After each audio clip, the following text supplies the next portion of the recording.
What if everything you've been told about the birth of England was wrong? For centuries, we've repeated the same tale of a great invasion across the North Sea.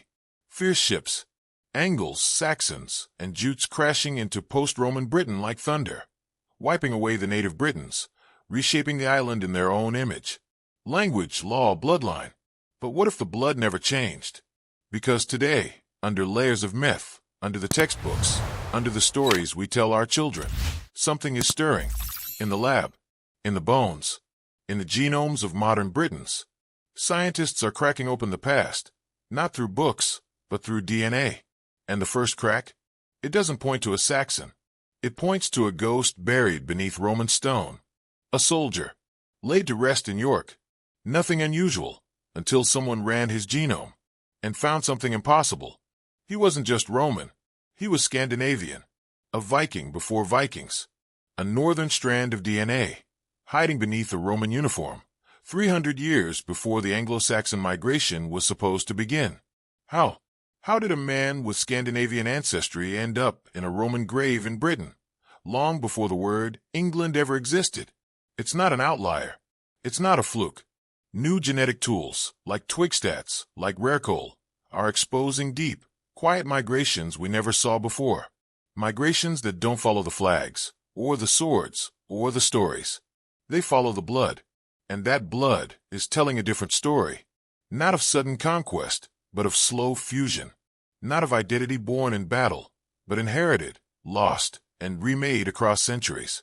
So what if the English people weren't made by a wave of invaders, but by something older, quieter, more tangled?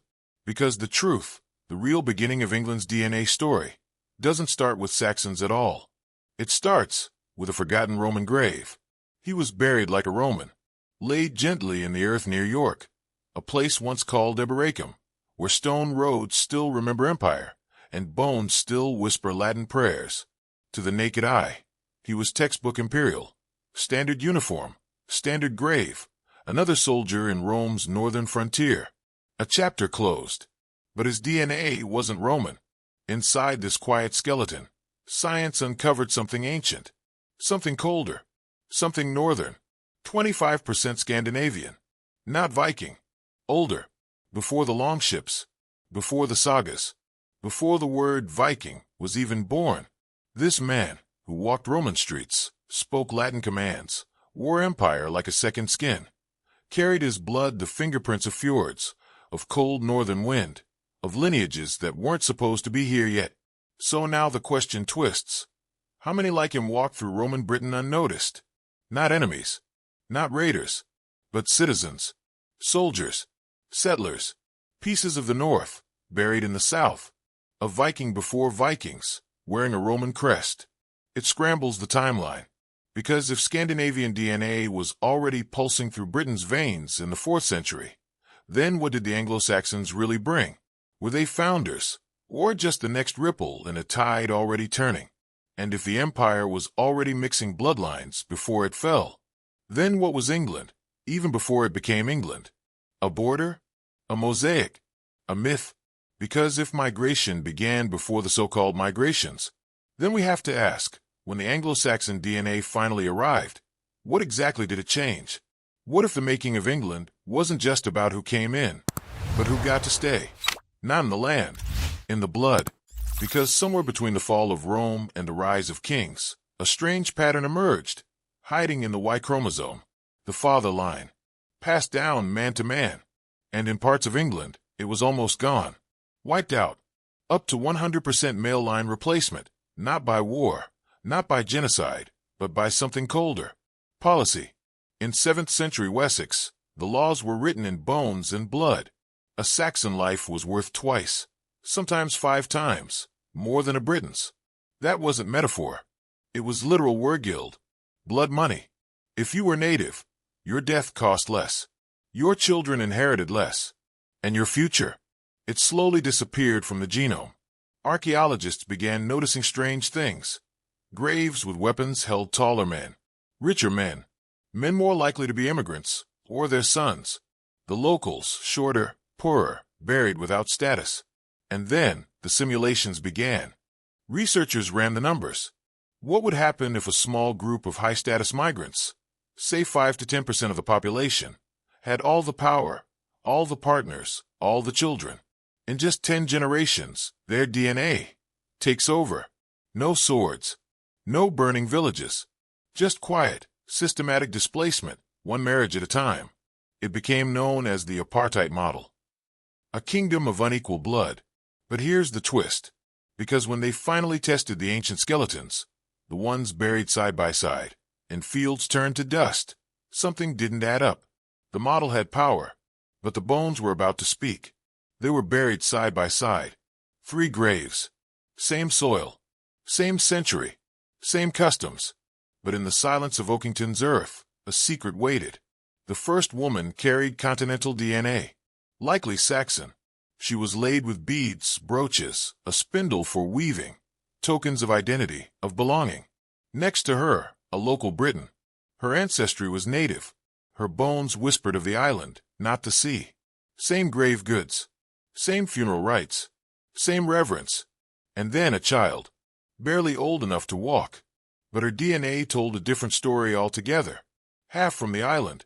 Half from across the sea. A child of 2 worlds. They were not just a community. They were a family, of mixed blood, shared bread, and no visible lines between them. And that's where everything fractures. Because the graves didn't follow the script. They didn't separate the locals from the settlers. There were no markers of conquest. No border drawn in burial. Instead, there was sameness. Harmony. Integration not by force, but by familiarity. It wasn't just their genetics that clashed with the old invasion myth. It was their death.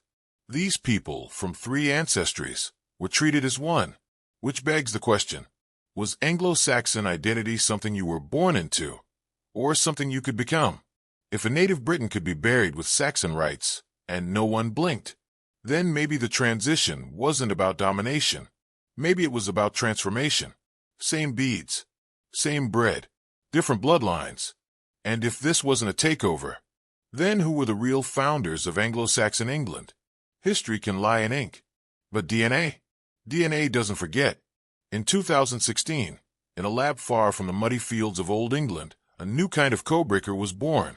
One that didn't read scrolls or stone, but rare mutations hidden in our genes.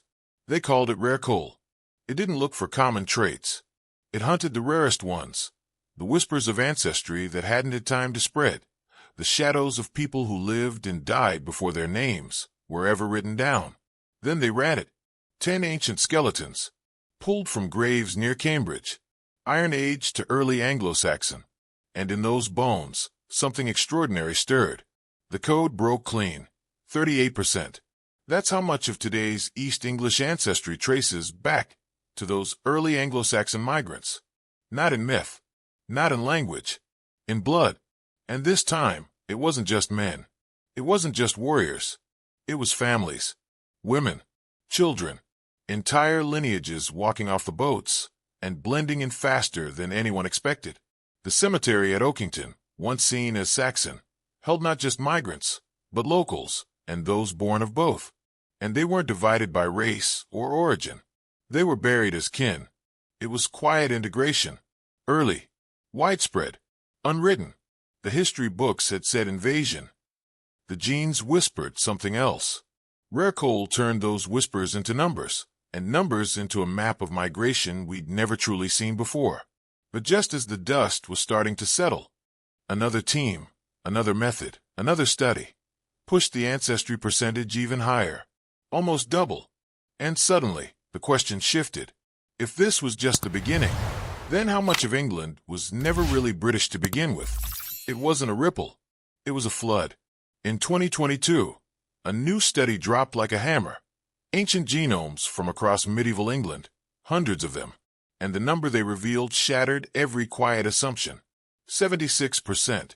That's how much of early East England's DNA came from across the North Sea. Germany, Denmark, the Netherlands. Not over centuries. In a single generational blink. This wasn't a warrior elite. It wasn't just Saxon kings and their spears. It was mothers, children, whole villages, arriving not as invaders, but as neighbors. But what the graves revealed was stranger still. Because you'd expect borders. You'd expect the locals buried one way, and the newcomers buried another, the conquerors above, the natives below. But that's not what the dead gave us. At site after site, Buckland, Oakington, Apple Down, the bones mixed freely. Foreign ancestry beside local, immigrant beside indigenous. Not separate, not sorted. Same rights, same posture, same silence in death. And then came the twist. It wasn't the Saxon women who had the status. It was often the locals, the Britons, laid with brooches, beads, finely crafted goods. Meanwhile, some immigrants were buried in plain earth, without a single token to their name. A reversal, a reshuffling of meaning. The DNA said one thing, the culture said another. Who was truly Anglo-Saxon? The woman with the Germanic genome, or the Briton who wore Saxon beads like birthright? This wasn't just migration. This was identity, scrambled, adopted, rebranded. Language worn like a cloak. Rituals borrowed like currency. Bloodlines that no longer told the full story. And if ancestry and culture were no longer aligned, then maybe England wasn't being invaded. Maybe it was being rewritten. Because this wasn't just genetics. It was identity, on shuffle. It doesn't look like a time machine. No gears. No flashing lights. Just lines of code and strands of DNA.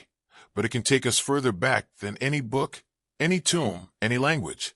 They call it twig stats. In 2025, scientists fed at the unthinkable.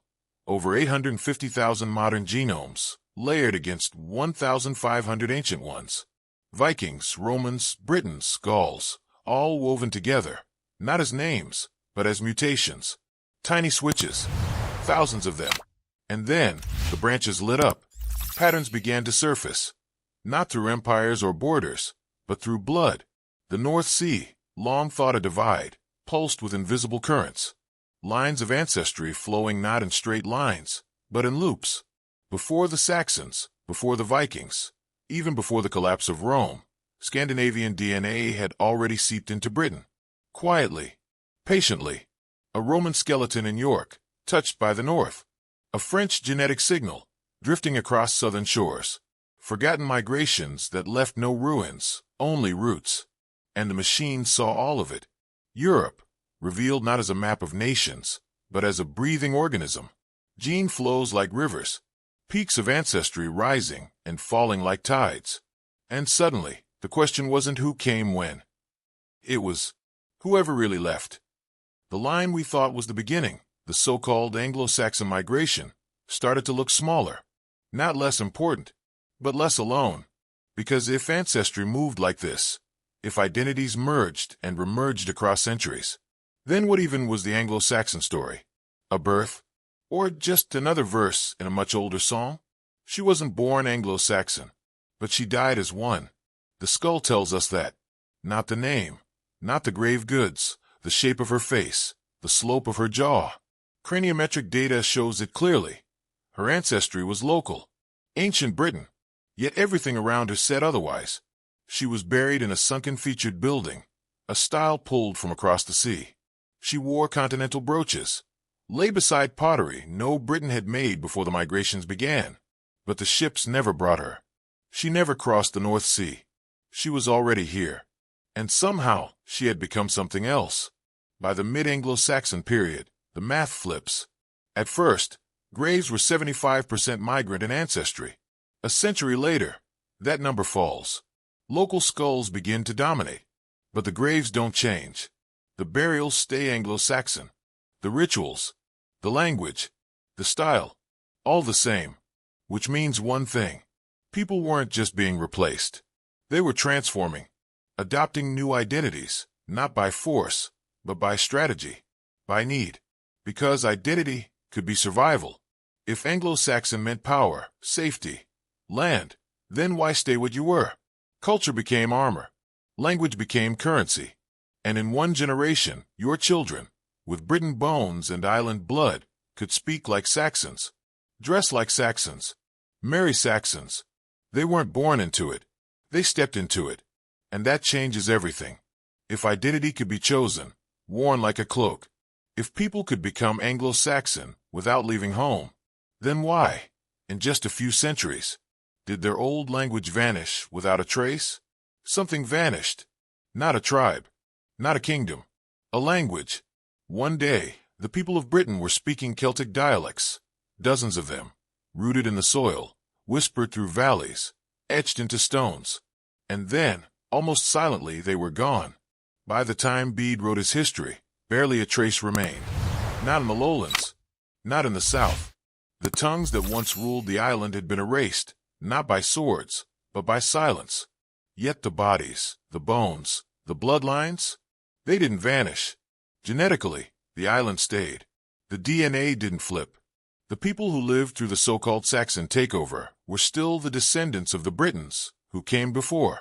So how does a language die while the people stay alive? Historians call it elite emulation. When a language becomes power, when your survival depends not on who you are, but who you sound like. And in post-Roman Britain, sounding like a Saxon meant access to protection, to land, to law. Your old words became dangerous, outdated, unpaid. So you let go. Not all at once. Not in rebellion. Quietly. You taught your children new names. You prayed in new syllables. You buried your elders with beads from across the sea, and forgot the songs they used to sing. The genes stayed, but the voices changed.